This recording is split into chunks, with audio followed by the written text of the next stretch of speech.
gals. Mr. Herr here on this beautiful Tuesday morning.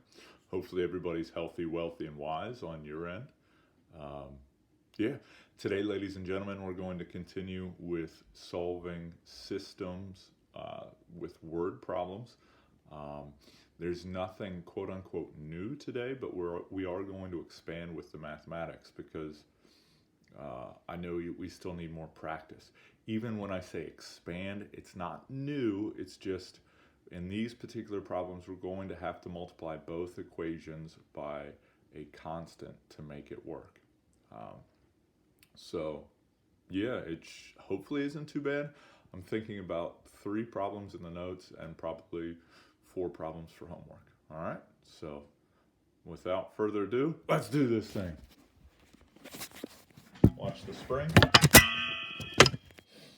As always, perfect time to pause the video, grab yourself a piece of paper, pencil, follow along, okay? Alberto and Ryan each improved their yards by planting grass, sod, and shrubs. They bought their supplies from the same store. Alberto spent $48 on 6 square feet of grass, sod, and 3 shrubs. Ryan spent $55 on 5 square feet of grass, sod, and 5 shrubs. What is the cost of 1 square foot of grass, sod, and 1 cost of the shrub? So, just like yesterday, variable declaration is huge. You definitely want to take the time to do this. I'm going to make X grass and Y the shrubs. Okay, I still want to see that every time, guys and gals. Now, just like yesterday, we're going to read carefully and set up our equations. Alberto spent $48, 6 feet of grass, so 6x, and remember that implies a plus, and 3 shrubs, so 3y. And that was $48. Ryan spent $55 on 5 square feet of grass and 5 shrubs, and that was $55. Okay, so our equations look wonderful, but unfortunately there's no opposites. We don't have any numbers that are the same, and there's nothing nice to multiply by. 5 times nothing gets me 6. 3 times nothing gets me 5. We have to work a little bit here to eliminate our variables. You might say, Mr. Herr, which one do you want to eliminate? There's really no wrong answer, kids. I look and say, all right, which one has the smaller coefficients? 6 and 5, 3 and 5. Well, 3 and 5 are smaller. I'm going to go here personally. Everybody's different. What's a multiple of 3 that's also a multiple of 5? Well, running through my mind real quick, we have 3, 5, 6, 9, 12, 15. Hey, 15 would work for both of these. So I'm going to take my top equation and multiply every term by 5. The numbers will get big, but they will come back down. What I mean by that is when we distribute, we get 30x plus 15y equals 240. Don't fear that 240. Have a calculator handy, even if it's just your cell phone calculator. It'll work for this. Okay. Now, our next equation, yes, we want our y term to be close to 15. The reason I say close is because we actually want it to be negative 15 so that these cancel out. So that means 5 times negative 3 will give me a negative 15. Okay, I know that aspect right there is the hardest aspect for a lot of us. No worries, that's why we're still practicing. Now distribute and go. We get negative 15x plus negative 15y. That just as easily could have been a minus 15y, guys and gals, my bad, equals negative 165. Now we're ready. They're going to cancel. Let's go. We add. Our y's cancel. Whoop, whoop. 30x plus negative 15x. Well, that gives me positive 15x. 240 plus negative 165. Well, that gives me 75. Divide both sides by 15. Let's go for math. X is $5 per square foot of grass. So that's sweet. Once we have our initial, sorry for being off screen. Once we have our initial variable, you know what to do. Just plug it in and go. There's no wrong answer here. I'm liking the looks of the first equation. So 6, and then where I see the x, I'm going to plug in my 5, plus 3y equals 48. Well, that's 30 plus 3y equals 48. Subtract 30 from both sides. We get 3y equals 18. Divide both sides by 3. Boom shakalaka. Y equals $6 per shrub. Awesome. Notice by declaring our variables, it helped us keep track of what we were solving for. That's why we do this in the beginning. Okay.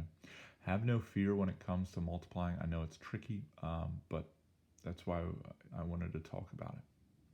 I think, honestly, we're going to do number 2 because the concepts don't change. But I also know it wouldn't be solid of me to just do 1.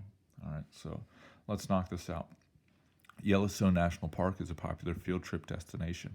This year, the senior class at High School A and the senior class at High School B both planned trips there.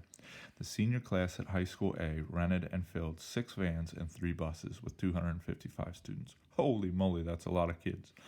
High School B rented and filled 5 vans and 5 buses with 350 students. Every van had the same number of students in it. Okay. How many students can a van carry? How many students can a bus carry? So we're looking for vans and buses.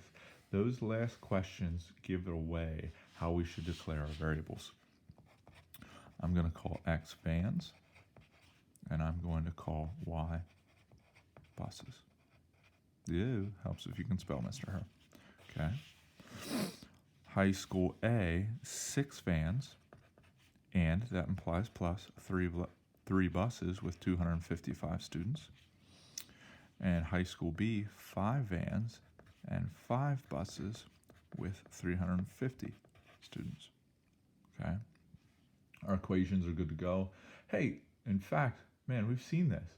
6x plus 3y, 5x plus 5y. Sorry for that. I'm glad you were probably saying the whole time, Mr. Herr, that should be a y. And you were right. Okay. Hey, look at that. That was just convenience. So we at least know what to multiply by. We need to multiply 3 and 5 by 5 and negative 3 respectively. Okay. So let's multiply and go.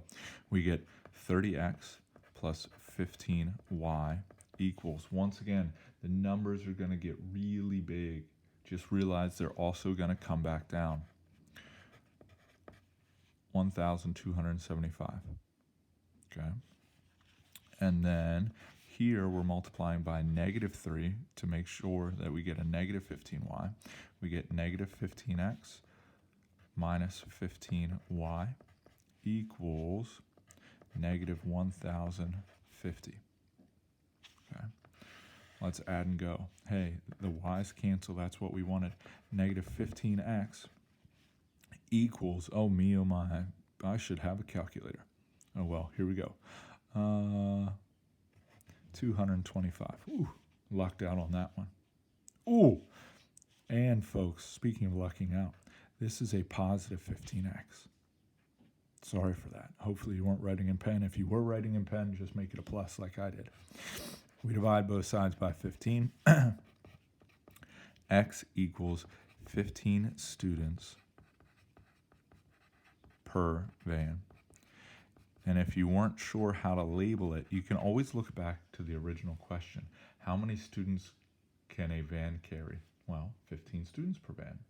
Now that we have that, let's just go. I'm going to substitute into the first equation. Where I see my x, I'm going to replace it with a 15. Well, when we multiply, that gives me 90 plus 3y equals 255. Subtract 90 from both sides.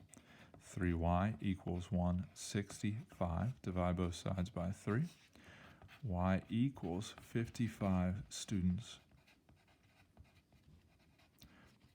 per bus. Whoop, sorry for being off screen.